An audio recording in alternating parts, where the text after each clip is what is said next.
Hi there, in this video we're going to look at two-node cameras where we get this kind of like pan and zoomy, turny thing. Okay, we'll also look at adding video backgrounds, but now that I've finished this tutorial, actually I don't like the video backgrounds. We can do it with a plain background as well.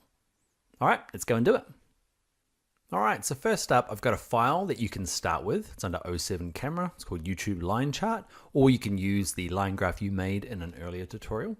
Okay, here it is here, and it's a little bit different. I just added some text for the top and a YouTube logo.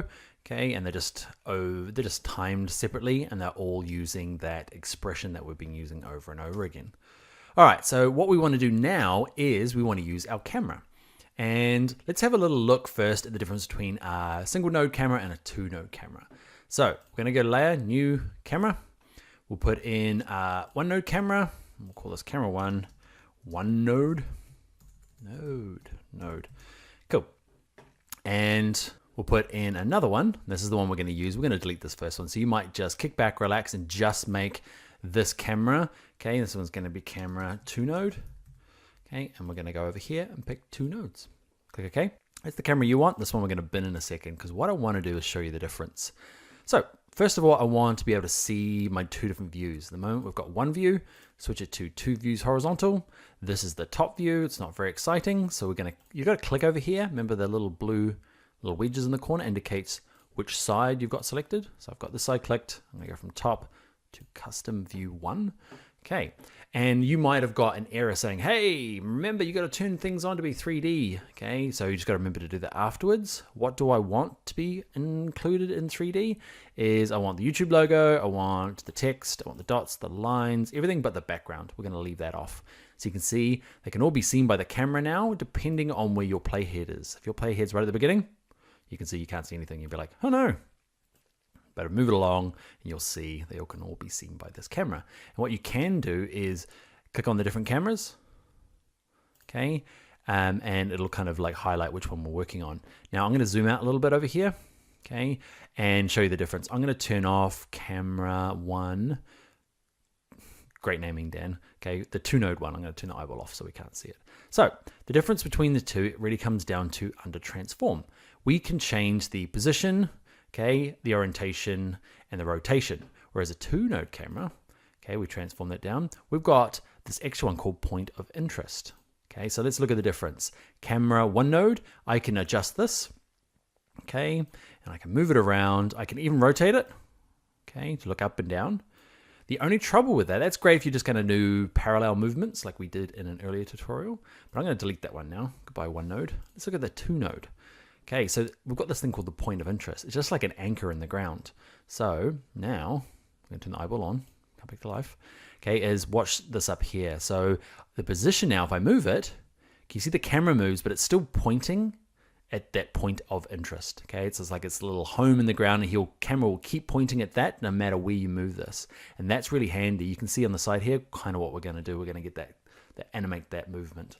Okay, and that's really handy. If you have to use a one node and try and keep rotating it to get that in the middle, it's impossible. The other thing you could do is you can zoom in on this camera, okay, and see this point of interest, you can animate that. We're not going in this exercise, but watch this. It's this little target in the middle. I can start kind of like dragging this around, okay, and looking at, the camera's not moving. You can see the base of it's still the same. It's just kind of like peering around, having a look at different parts. Look down the bottom there, you can keyframe that and then look over here at this part. Okay, so that is it. I'm going to delete this camera because I've broken it. And I'm going to go back to layer, new camera, two node camera. I'm going to leave the name now. Awesome. So all of these guys are made 3D. We are going to now keyframe the position. So open up transform, be right back at the beginning, click on position. Okay, and what we're going to do is over here, we can't see anything. Let's go to fit. Okay, the reason we still can't see anything, it's just because we're not, undo, because we can't see the whole animation yet. So let's just move it along a little bit so we can actually see it. Okay, see this keyframe here? Let's move it along to where we are because it's just too hard at the beginning because nothing can be seen. So we're going to put it here. Then we're going to adjust the position. I'm going to drag mine. Now, it drags pretty slow. I'm going to click, hold, and drag it. You can see my camera's moving this way. If you hold shift while you drag any of these blue numbers in After Effects, you can see it kind of multiplies it by 10, so we move a lot faster. So I'm holding shift and dragging it. And what do we want to do? I don't know. We're going to go over this side, okay? And that's actually the beginning keyframe, so I want you to be over there. Okay, if you hold shift, it'll bang up against the edge. So it's going to start over here, and as this slides in, I'm going to actually go all the way to the end. If yours is like mine, this is here is the work frame area. We looked at this in an earlier tutorial. Just double click the center of it, stretch it all the way out. Go all the way out to 5 seconds, and we are going to grab this and drag it back the other way. Holding shift, you can see I'm going past it. Awesome. Okay, how awesome? It's not that awesome. Let's give it a go, preview. Now, see this little green bar? This is our previewing. It's kind of not keeping up. It's like previewing, playing, previewing, it's buffering, it's not working. So what we might do is go back here and watch this. The green bar still continues out and we just catches up. So we're gonna go to preview. We're gonna go to resolution to quarter, just to go faster. And it previews nice and quick now. Awesome. So that's what we're doing, okay? Just these slow kind of motions, these slow pans, just to get a kind of, add a bit of life to our data. So it looks like it's doing something. We haven't done much in this case, okay? And what we'll do is before we go, we'll add a vignette, remember? It's a little bit of style points I'm gonna do, then I'll get into some other stuff where we do a video background. So don't go away just yet. Okay, you can skip this if you're sick of seeing me put vignettes on things. So layer, new, adjustment layer. That adjustment layer at the top, I'm going to rename, call it vignette. Can never spell vignette. That's not even close.